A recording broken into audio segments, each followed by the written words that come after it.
Hi, this is John, and in today's video, we're going to talk about some of the positive aspects of playing role-playing games like Dungeons & Dragons and other ones online. And the reason I wanted to record this video is just to encourage people to at least try it. Try it once, try it twice. I know for myself, it's been a real godsend during the pandemic and a way to keep playing. So I just wanted to make a video and share some of my thoughts. So we're going to have a few points to go through today. So let me tell you just before I go into the points, a little bit about my own history. I played as a kid. I played D&D and Star Trek and ran some Star Wars, but then became a young adult and, you get busy. You get busy with your schooling and your work and your family. And about maybe 10 or 12 years ago, I started to run online. And that just changed my gaming life because now I had the opportunity to run without a lot of the limitations that I saw, with all my other responsibilities. And I'm sure you have some responsibilities too. Now, to start, I posted that I was going to run an online game. I posted it on Meetup and I run OSR games, so I posted it on a couple OSR forums and found some players. In fact, I was the first person to post on our particular Meetup group about running online games. And I'm not saying that I'm anything special. I just did it and didn't know what I was doing. I just kind of jumped into the deep end of the pool and hoped I could swim. First, we used Skype for the audio, and we used Twiddler, which is an online whiteboard to put up maps and tokens. And later we moved on to Roll20, which is the platform I'm still on. But I'm not knocking other platforms. I'm sure there's a lot of other great ones out there. So let's talk about some of these points. The first point is convenience. It is just so convenient to be able to play online. I'm able to play most Thursdays. We play for a couple of hours without leaving my house. If I had to travel after a day of work and taking care of family responsibilities and other responsibilities, there's no way I'd be able to play that often. And I'm sure that my players would tell you the same thing because they're all working adults and they all have their own responsibilities. Also, it's very convenient because you can kind of adjust the timing. If you get together for a face-to-face game, you may feel like, well, we only get together once a month. We got to play for 4 hours and that can be long. Online, if you want to play we play 2-hour sessions. We find that works really well after a long day of work. So you can set the timing and not have to worry about that as well. So there's no geographic limits. Maybe you live in a rural area where there's not a lot of players, or maybe you'd have to drive an hour to a game. With being online, you don't have to. And especially with the no geographic limits, you can find the people who want to play the game you are interested in running or playing. If you like OSR D&D, you can find people to play that. If you want to play 5th edition, if you want to play Star Trek, you want to play Star Wars or Call of Cthulhu, whatever your particular game is, you look around online, you're going to be able to find people. So it's really easy to find like-minded gamers because you don't have that geographic limit. So I found players through Meetup, through OSR forums. You can use the forums on your virtual tabletop, and you'll find them. I've had a full table for years, and I've had people ask to join, and unfortunately, sometimes I have to say no, because I just can only accept so many players.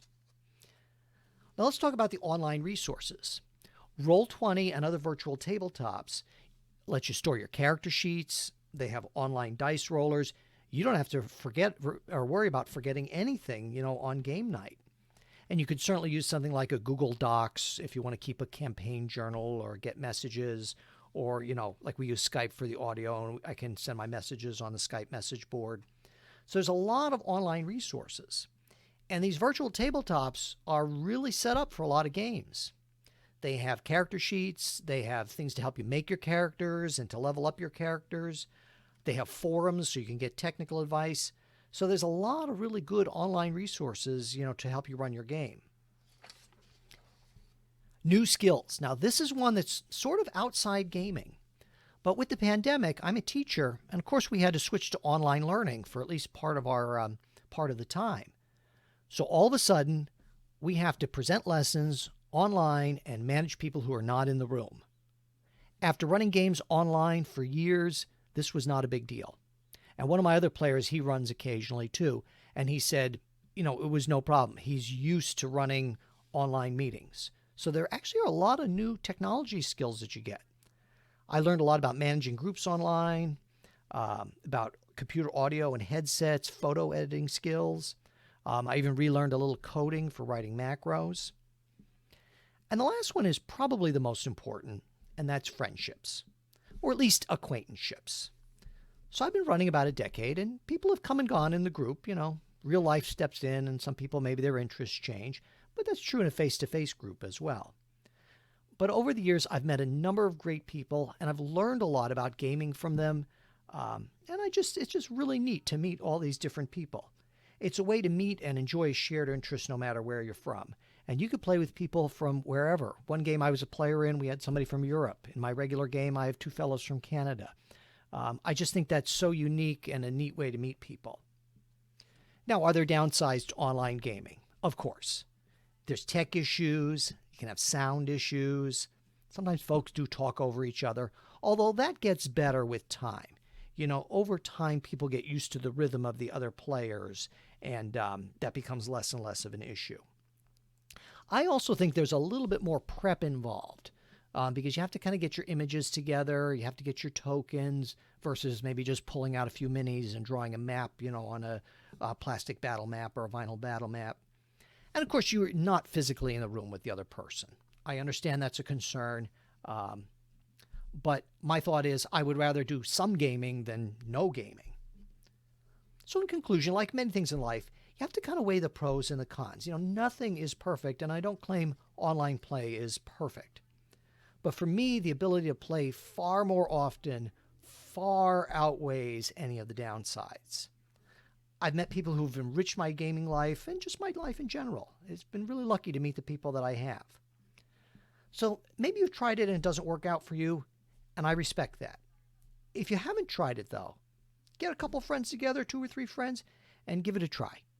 And let us know below in the comments what you like and what you don't like about online gaming. That'd be great. So if you like this video, give it a thumbs up and a like and a subscribe. If you'd like to support the channel or just see what we publish, you can take a look at all the Sharp Mountain Games publications. All the links are below in the description. Thanks for watching.